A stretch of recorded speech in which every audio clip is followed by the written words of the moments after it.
Sesakit apapun hati orang tua, hati-hati, jangan mendoakan yang tidak-tidak terhadap anak makbul. Hati-hati itu.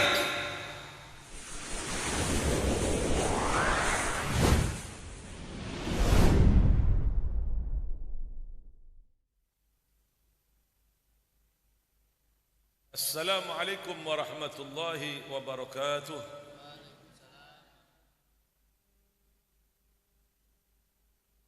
Alhamdulillah, alhamdulillah rabbil alamin. Wassalatu wassalam ala sayyidil mursalin wa ala alihi wa sahbihi ajma'in.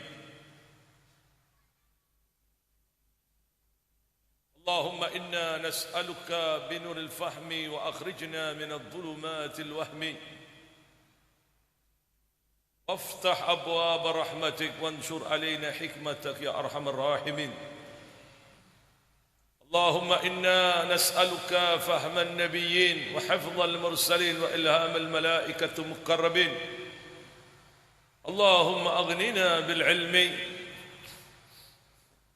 وزينا بحلم وأكرمنا بالتقوى وجملنا بالعافية يا أرحم الراحمين يا أرحم الراحمين يا أرحم الراحمين. سبحانك لا علم لنا إلا ما علمتنا إنك أنت عليم حكيم. صلى الله على سيدنا محمد النبي أمي وعلى آله وصحبه وسلم. الحمد لله رب العالمين. Alhamdulillah, di mana pada malam ini rutinitas Majlis Ta'lim Al-Fatah Akbar bertepatan di tempat pengacara Majlis Ta'lim Al-Fatah Bapak Haris Sarjana Hukum yang selalu mendampingi setiap permasalahan-permasalahan majlis ini.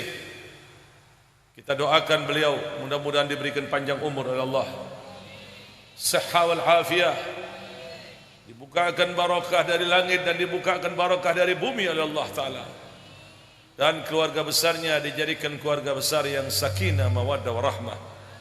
Demikian juga kepada kita yang hadir pada malam ini semuanya. Amin ya rabbal alamin.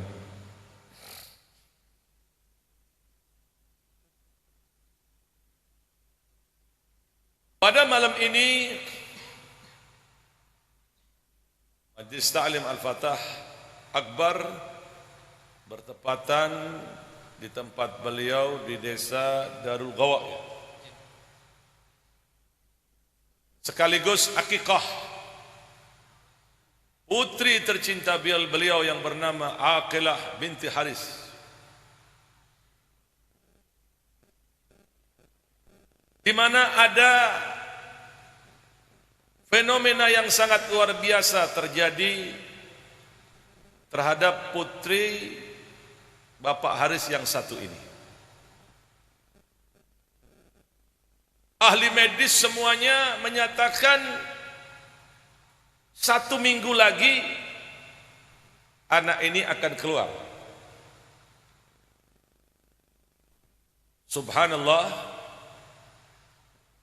perkiraan medis semuanya meleset. Tidak terjadi.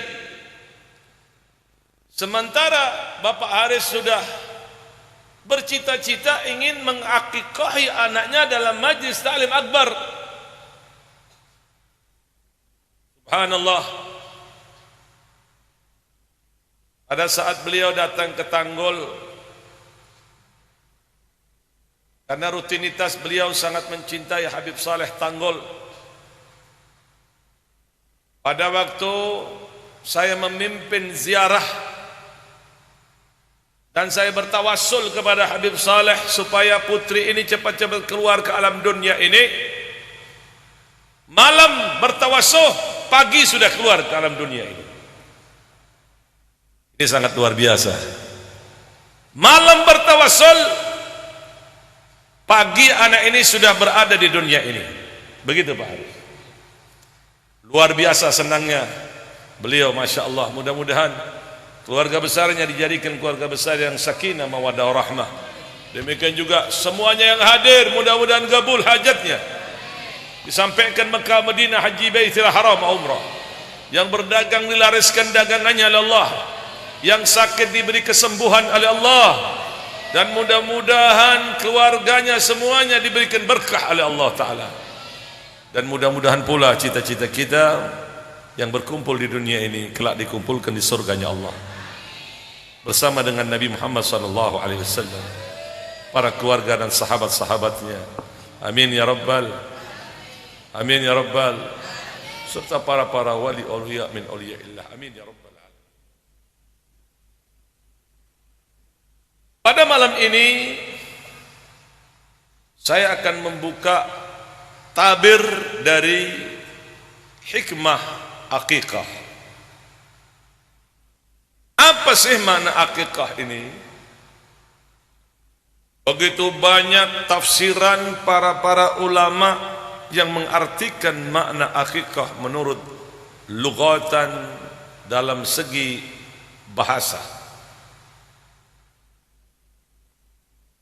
Ada yang berpendapat makna akikah itu rambut yang tumbuh di kepala bayi itu namanya akikah. Diambil dari kata akakah.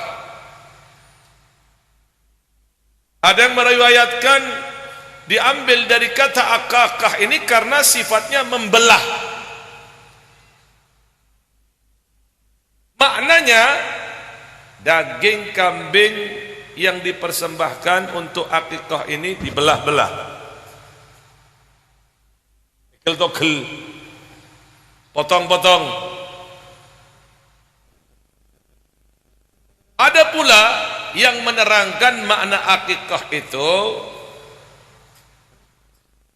penyembelihan kambing yang ditujukan untuk menyelamati bayi itu. Ada pula yang menerangkan rambut atau kambing yang dipotong dan rambut yang melekat di kepala bayi tersebut itu yang dinamakan akikah. Akikah ini pengaruhnya besar terhadap anak. Jangan dianggap remeh. Akikah ini tidaklah wajib kecuali nazar.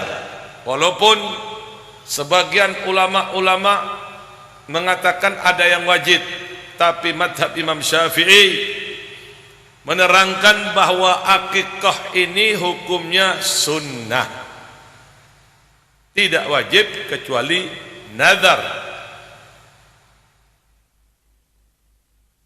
Akikah ini dimulainya dari umur 7 hari. Dari umur 7 hari dari kelahiran, atau jika tidak 14 hari, atau jika tidak bisa 21 hari, atau kalau tidak bisa ya waktu yang sampean bisa, cuman bedanya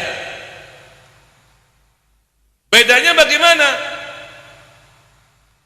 Kalau masih bayi seperti tadi akilah dihadapkan ke saya, kemudian dadanya dibacai, kepalanya dibacai, kemudian dilumatkan kurma dimasukkan ke mulut bayi, kemudian rambutnya dipotong, besok dilanjut pemotongan itu digondol habis. Setelah digondol habis, dari rambut itu ditimbang dengan timbangan emas. Berapa gram? Kalau ketemu umpama 1 gram atau 2 gram, dikroskan dengan uang. Kalau 1 gramnya umpama 500, ini beratnya 2 gram berarti 1 juta. Nah, sedekahkan dibagi ke fuqara masakin. Siapa menurut beliau yang pantas untuk menerima di kampung ini atau di tempat lain? Nah, kalau umpamanya sudah umur 40 tahun rambutnya kribo, Ria saya palang ya. Tembong sekilo. Apa? Bagaimana nih timbangan sekilo ini? Ini pancor pesen telur ya.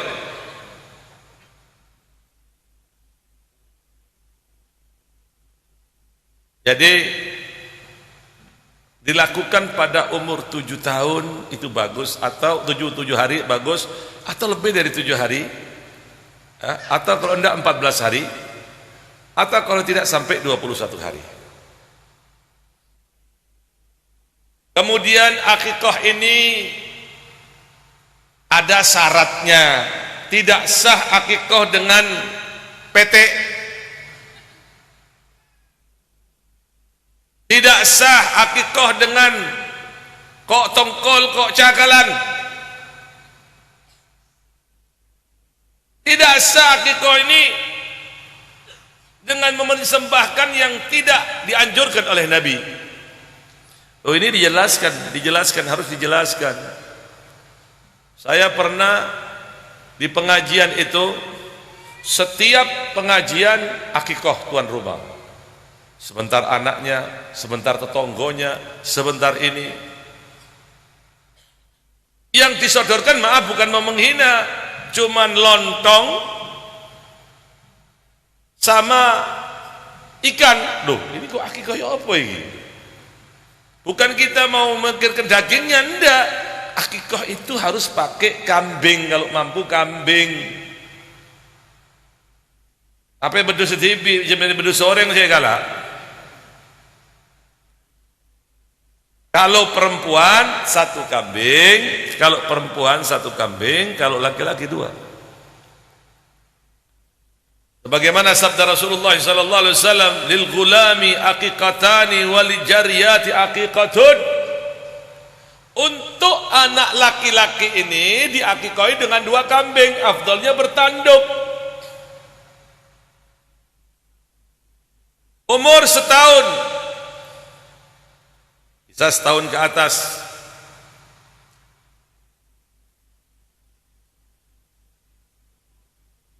Warnanya afdalnya putih, kalau tidak ada terserah. Terakhir hitam, afdalnya putih. Begitu proses untuk pelaksanaan akikah.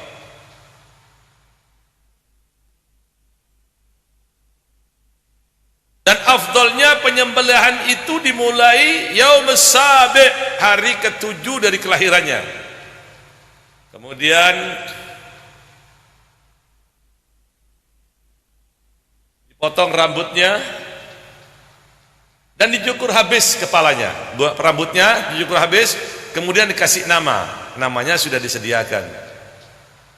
Ini yang bagus. Karena anak ini tergadaikan dengan adanya akikah. Sabda Rasulullah sallallahu alaihi wasallam yang berbunyi, al-ghulamun murtahinun bil aqiqah. Anak ini tergadaikan dengan adanya akikah. Artinya ada yang mengatakan pertumbuhan anak ini tidak secepat seperti orang yang diakikahi. Ada yang menyatakan anak ini tidak bisa bermanfaat untuk orang tuanya yang mampu sebelum diakikahi. Artinya tidak bisa memberikan syafaah kalau tidak diakikahi. Nah, ini loh sebagian yang menyatakan akikah wajib dengan dalil seperti ini. Tidak akan bisa bermanfaat terhadap orang tuanya ini kalau mampu, kalau mampu sebelum diakikahi. Tudbahu anhu yaum sabi', itu kambing dipotongnya dari hari ke-7. wa yuhlaqu ra'suhu wa yusamma, kemudian dipotong habis kepalanya dan diberi nama yang islami, nama yang mengandung arti. Fatimah, Khadijah, Aqilah.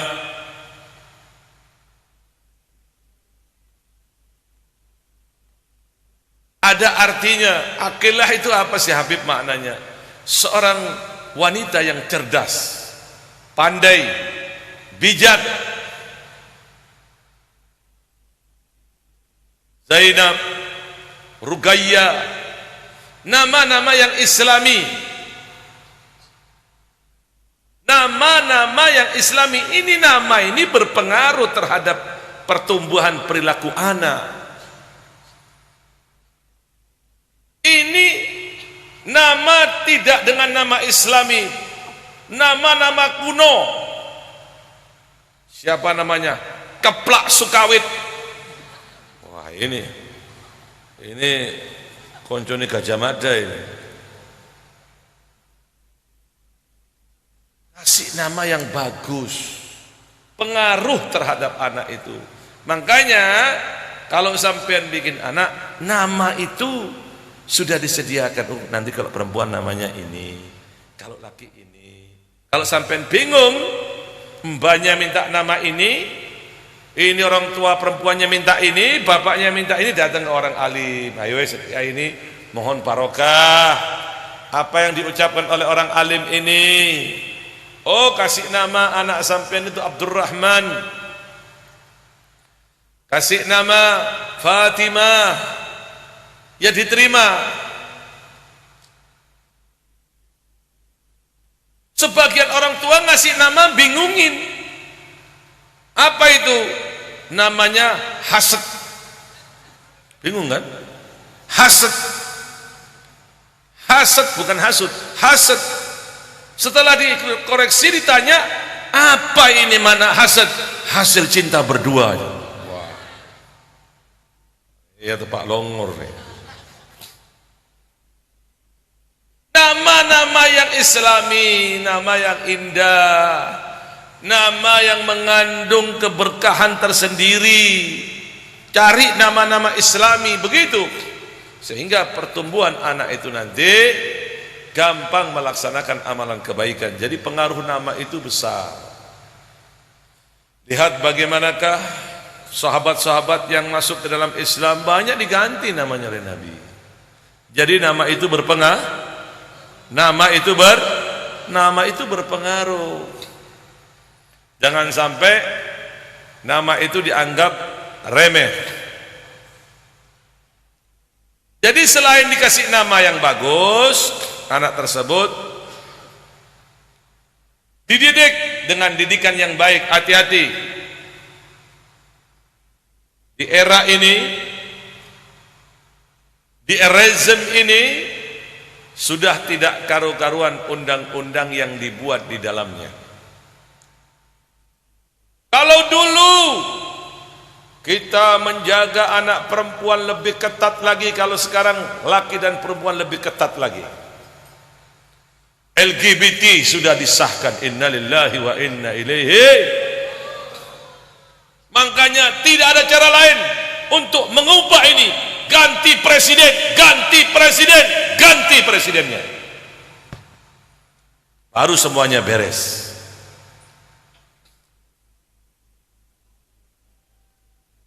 Kalau Bapak Jokowi mengatakan carilah presiden yang rambutnya putih, saya sarankan jangan rambut putih, rambut hitam saja.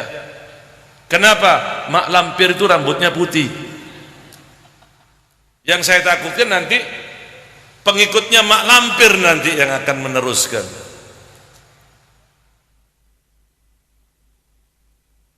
Jadi anak ini dididik dengan didikan Islami.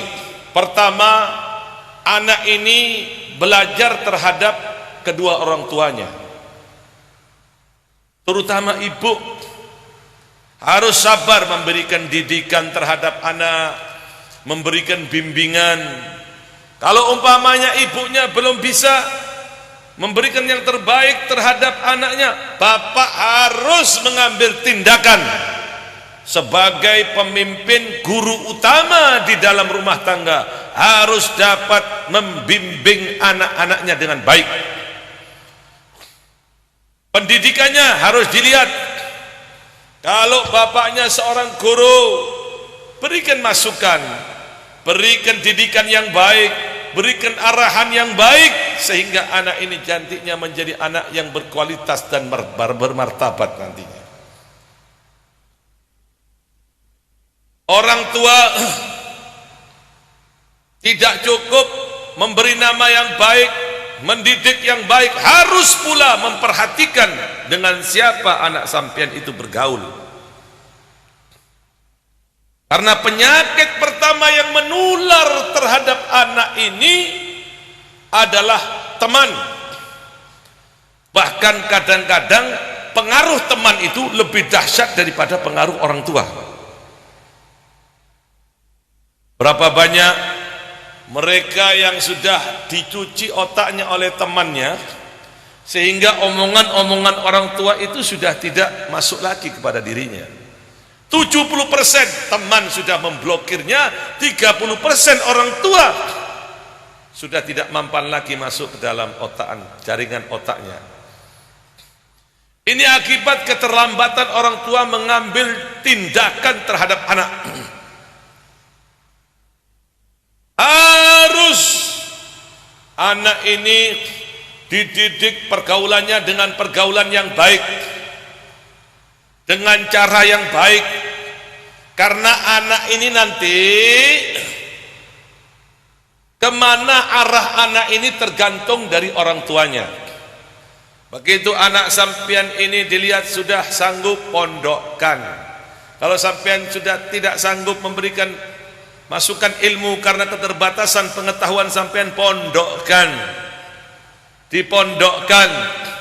Di pondok itu serahkan sama kiainya, sama ustadznya, sama habibnya. Sampean aja melok-melok. Terserah bagaimana cara pendidikannya mereka.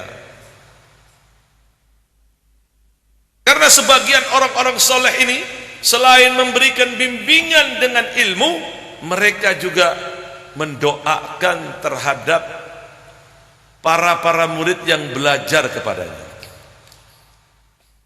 Jangan heran sampean kalau dilihat di satu pesantren umpama pelajarannya biasa-biasa saja, tapi anak ini kok cepat dibuka ya ilmu zahir, ilmu batin ya, karena doa dari sang guru tadi itu. Memohonkan kepada Gusti Allah agar murid-muridnya diberikan futuhatul kubra, dibukakan ilmu zahir, dibukakan ilmu batin. Kemudian orang tua ini harus memahami situasi anak tersebut. Ingat, apapun yang terjadi, kalau umpamanya ada pelanggaran-pelanggaran yang dilakukan oleh anak ini, carilah dengan jalan keluar yang terbaik. Nasihati dengan baik, beri masukan yang baik, ingatkan yang baik. Kalau sudah dengan nasihat yang baik tidak mempan, bimbingan yang baik tidak masuk, peringatan-peringatan yang baik dianggap remeh. Nah, orang tua harus bisa mengambil tindakan, boleh memukulnya tapi pukulan didikan, pukulan untuk mengambil efek jerah. Dan memukul ini jangan sampai orang tua, terutama ibu, mukul didikan sementara mulutnya mendoakan miso yang tidak-tidak terhadap anaknya. Sampian ini kurang ajar, mandar jadi maling, lo maling temenan lo. Akhirnya besar jadi maling, hati-hati. Sesakit apapun hati orang tua, hati-hati. Jangan mendoakan yang tidak-tidak terhadap anak, makbul, hati-hati itu. Dulu ada di Timur Tengah salah satu syekh di mana cerita saya ini dulu nakal. Tapi karena berkat orang tua saya mendoakan saya lewat pukulan. Waktu saya dipukul, hati orang tua saya menangis melihat perilaku saya yang tidak baik. Lalu orang tua saya berucap, mudah-mudahan kau jadi hafal Quran, nak. Mudah-mudahan kau jadi orang alim. Mudah-mudahan Allah bukakan hatimu. Mudah-mudahan Allah berikan keberkahan kepadamu, nak. Mudah-mudahan dibukakan pintu taubat. Mudah-mudahan kau jadi orang besar. Ternyata lebih manjur ucapannya dibanding pukulannya. Allahumma shalli ala Muhammad. Hanya hati-hati ya. Saya ingatkan hati-hati untuk orang tua. Sesakit hati apapun, sampai mukul dengan pukulan didikan, tapi lidah sampai harus berucap, mudah-mudahan kau nak menjadi orang alim. Mudah-mudahan nak kau akan menjadi orang yang hebat. Mudah-mudahan menjadi hafal Quran. Itu doa bisa makbul, tembus sampai ke langit itu. Dan orang yang berbakti terhadap orang tua, orang yang durhaka sama orang tua, Allah akan balas keadaannya di dunia ini sebelum di alam akhirat. Hati-hati untuk mereka yang punya orang tua, mengalahlah sampean sebentar aja terhadap orang tua sampean. Mengalah sampean. Sampean itu diolahnya dari darah dagingnya. Apa salahnya kalau sampean itu mengalah? Sabarlah, tekan hati ini. Jangan karena suami berani terhadap orang tua, jangan karena istri sampean ini berani terhadap orang tua. Bahkan tidak jarang mengata-ngatain orang tua dengan ucapan yang tidak baik, mencaci maki orang tua gara-gara istri, gara-gara suami. Hati-hati, kalau terjadi perselisihan, sampean harus bisa mensterilkan dua-duanya. Sterilkan orang tua sampean, sterilkan suami sampean, semuanya akan baik-baik. Mereka mempunyai pola pikir masing-masing.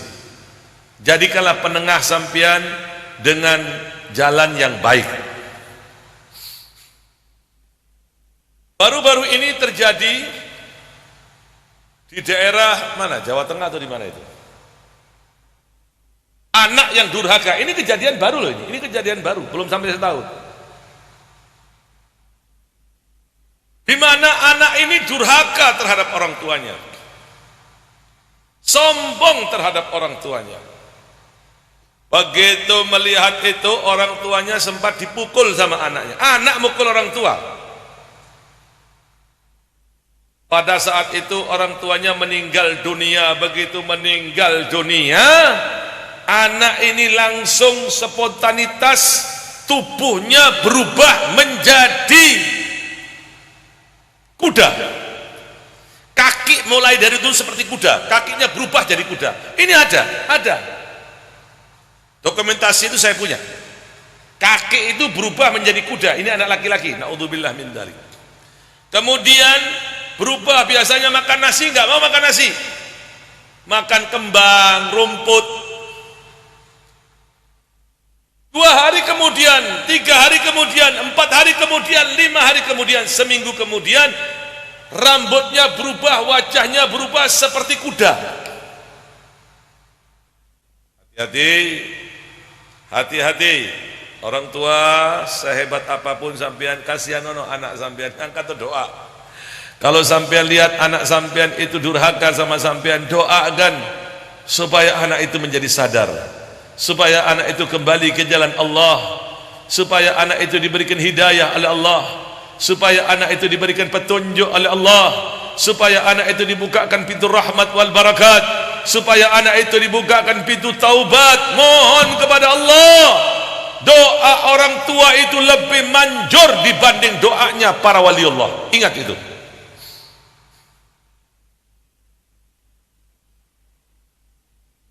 Hanya sampean kalau sudah tahu begini, para orang tua ini jangan sesekali doa yang tidak beda. Berucap harus difikir. Setiap hari sampean doakan kepada anak sampean. Sampean lihat orang-orang sukses itu kebanyakan barokah dari doa dari orang tuanya. Bapak Soeharto itu orang yang sangat luar biasa, orang yang sangat istimewa jasanya di Indonesia ini. Betul tidak? Betul tidak? Betul tidak? Yang ia lakukan semata-mata karena Allah. Ternyata kuncinya dia berbakti sama orang tuanya, terutama ibunya sendiri.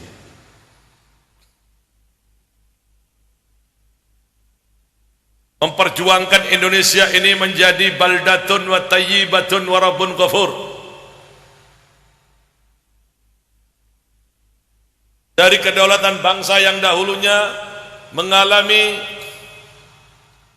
problema-problema kemudian akan diubah menjadi komunis, beliau bertindak, berkat beliau alhamdulillah Indonesia menjadi makmur. Nah sekarang ini Indonesia mulai dijajah lagi, tinggal setahun lagi kita harus bergandengan tangan, harus ikutin para ulama. Setuju? Setuju tidak? Ulama yang betul-betul punya takut kepada Gusti Allah. Ingat, Indonesia sekarang tidak dalam keadaan baik-baik, dalam keadaan sekarat, butuh bantuan sampean untuk memberikan dukungan tahun 2024. Pilih presiden yang berprestasi, presiden yang sudah jelas-jelas mendapatkan penghargaan dunia, presiden yang betul-betul bermanfaat untuk anak bangsa, presiden yang dapat mengangkat kedaulatan Republik Indonesia ini.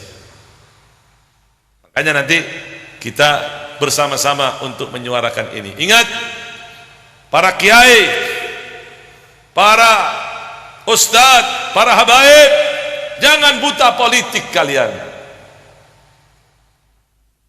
Jangan anti politik. Kalau orang baik tidak berpolitik, maka orang jahat yang berpolitik. Indonesia ini merdeka akibat keterlibatan para kiai, para habaib, para tokoh masyarakat ikut dalam politik identitas.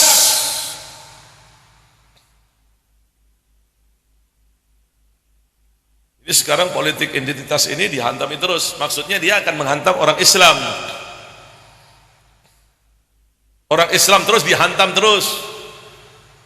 Yang dikatakan radikalisme, yang dikatakan teroris. Ingat, teroris bukan Islam, Islam bukan teroris.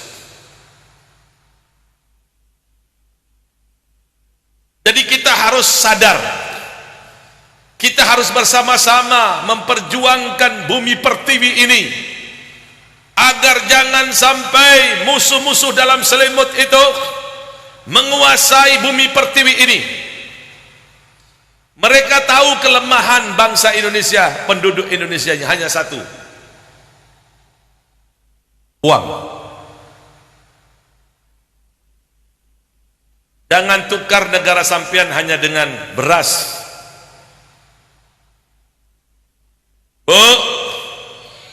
Bu, sampean terima beras kenyang 5 bulan tapi lapar 5 tahun. Pak, sampean terima uang 5 juta tapi sampean menjadi fakir 5 juta 5 tahun. Terima uang 5 juta tapi sampean fakir menjadi 5 tahun. Sekarang kira-kira terasa tidak? Listrik naik, betul? Betul. Sembako naik, betul? Betul. Harga-harga naik, betul? Tidak ada yang turun kecuali satu, nyabis setorot.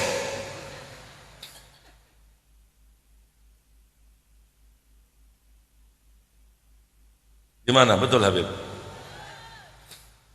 Semuanya naik, nyabis setorot.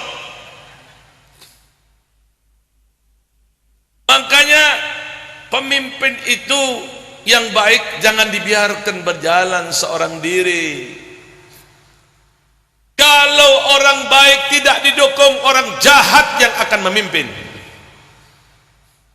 Di zaman Belanda itu, para kiai, para habaib, para tokoh tidak boleh berpolitik.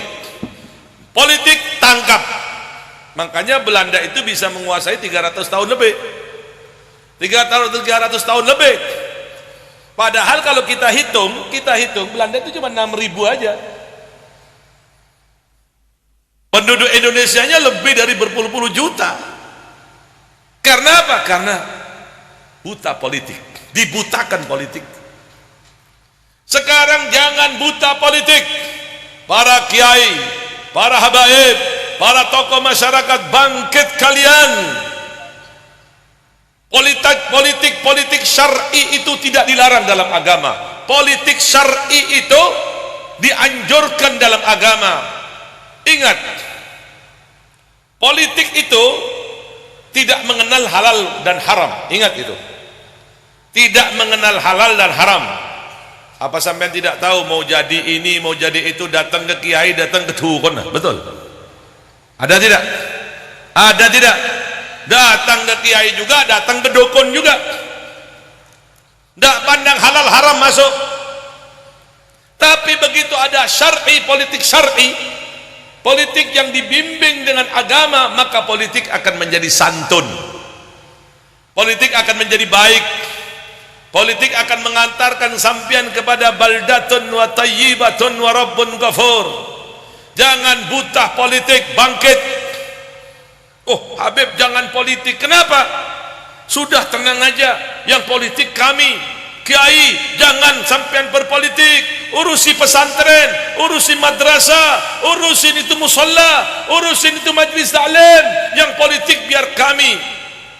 Nah kalau kiainya dibiarkan untuk hanya mengurus masjid, musalla, madrasah, langgar, sementara yang berpolitik orang-orang jahat, yang berpolitik tukang tipu, yang berpolitik orang tidak baik, hancur tidak negara ini? Hancur tidak? Hancur tidak? Sampai lihat sedikit bicara, tangkap, masukkan penjara. Bagaimanapun kekuatannya orang berilmu, ilmu seseorang itu tidak akan bisa mengalahkan kekuasaan. Satu, mereka punya senjata, mereka punya media massa, mereka punya berita-berita hoax, mereka pegang semuanya. Segenggam kekuasaan itu dapat mengalahkan segudang ilmu. Ingat itu. Makanya supaya Indonesia ini ke depan menjadi baik, Indonesia ini menjadi tempat yang diridhoi oleh Allah Ta'ala, bangkit, sadar dari ketiduran sampian wahai umat Islam saudaraku, bangkit. Merah putih ini butuh bantuan sampian, merah putih ini butuh dukungan sampian. Pilih pemimpin yang pro terhadap pribumi dan tidak pro terhadap asing dan asing. Sampean tidak tahu sekarang ini negara sampean lagi dijajah. Tapi jajahnya itu secara modern. Memang sampean tidak lihat bom, tidak lihat nuklir, tidak lihat senjata-senjata membunuh. Tapi senjata-senjata itu ada di depan sampean dan merusak sel-sel pemikiran sampean. Dibuat hiburan di dalam HP itu, dibuat sesuatu yang indah dalam HP itu, sehingga sampean sudah tidak mikirkan negara sampean lagi ini. Yang sampean pikir bagaimana keasikan yang ada di dalamnya, episode demi episode terus berlanjut. Negara sampean sekarang ini dalam keadaan sekarat, butuh dukungan sampean semuanya. Jangan diam. Kalau orang baik itu diam, maka orang yang jahat akan bangkit. Ingat, kebenaran itu datangnya dari Allah. Kebenaran itu datangnya dari, tapi ingat, kebenaran itu dapat mengalahkan kebatilan kalau kebenaran melawan. Kalau kebenaran tidak melawan, maka akan diinjak oleh kebatilan. Jadi harus melawan. Mereka sekarang ini Bapak Ibu sekalian, sampean biar tahu, sedikit aja, saya tidak banyak. Memang tidak dengan jalur perang, saling membunuh, tapi dengan strategi yang licik, diutangi sampai, dijeloki dengan utang yang begitu besar, bunga begitu naik, bunganya selangit, bayar tak sanggup, akhirnya negara sampean digadaikan. Mau ngomong apa sampean? Ini sudah terjadi di negara kita ini. Hati-hati, hati-hati. Sudah banyak, sebagian pulau-pulau ini sudah dijual-juali, sampai tidak tahu, sampai tidak ngerti. Dari pasar pulang, makan, tidur, masuk kamar mandi, ke pasar lagi, pengajian duduk tidak diajarno, kiainya tidak mengajarkan. Kenapa tidak mengajarkan ini? Salat itu penting, bab salat, bab zakat itu penting, babul jihad itu penting. Melihat urusan negara juga urusan negara ini penting, dianjurkan juga dalam hukum agama kita ini untuk membela negara kita ini. Jangan sampai ini PKI sudah berjalan bergerilya, tiba-tiba sampai dapat dikalahkan oleh mereka. Tahun 2004 orang-orang Islam saya pesankan bergabung, orang Islam harus bersatu. Jangan silau dengan uang, jangan silau dengan beras. Sampean dikenyangkan 5 bulan, tapi sampean akan dilaparkan 5 tahun, saudara-saudara. Jangan sampean silau dengan uang, sekali dikasih uang 5 juta, 3 juta, tapi sampean dibuat miskin selama 5 tahun. Terjadi tidak? Terjadi tidak? Terjadi tidak? Makanya ayo lewat perkumpulan tausiah, majelis taklim ini, kita bangkit kembali, kita perbaiki diri kita, kita kembali kepada pendidikan-pendidikan yang baik. Kita harus memberikan prioritas terhadap anak-anak kita. Jangan sampai anak-anak kita ini brutal gara-gara orang tua tidak memperhatikan pendidikannya. Harus memperhatikan. Nanti kalau orang tua ini tidak mendidik anaknya menjadi benar, maka anak ini nantinya akan menjadi anak yang berkhianat kepada Allah dan Rasulnya, nusa dan bangsanya. Disinilah seringkali saya ucapkan dalam tausiah, dalam pertemuan yang internal, saya katakan jangan semua jadi kiai, jangan semua jadi kiai. Harus ada yang di DPR jaga Islam di situ, ada yang jaga Islam di MPR, ada jaga Islam di jadi kepala desa, ada jaga Islam di camatnya, jadi camat, jadi bupati, jadi gubernur, jadi menteri. Islam ini kuat kalau sudah dijaga oleh orang-orang yang bertakwa kepada Gusti Allah. Makanya dari sekarang anak sampean harus sampean didik dengan benar, jangan sampai keliru, jangan sampai menyesal nanti sampean gara-gara kelalaian sampean sebagai orang tua. Berikan yang terbaik terhadap anak. Doa mohon kepada Gusti Allah, Gusti, ya Allah, jadikan anak saya ini ulama, jadikan anak saya bermanfaat untuk Islam. Ya Allah, saya menginginkan anak saya menjaga Islam di pesantren, jaga Islam sebagai tokoh masyarakat untuk memberikan masukan yang baik terhadap masyarakat, jaga Islam di DPR, jaga Islam di MPR, jaga Islam di tempat-tempat yang kau ridhoin Gusti. Mohon sampean kepada Gusti Allah, tapi dididik anak sampean itu supaya anak sampean itu nantinya menjadi anak yang saleh dan salehah. Mudah-mudahan apa yang saya sampaikan ini bermanfaat dan barakah.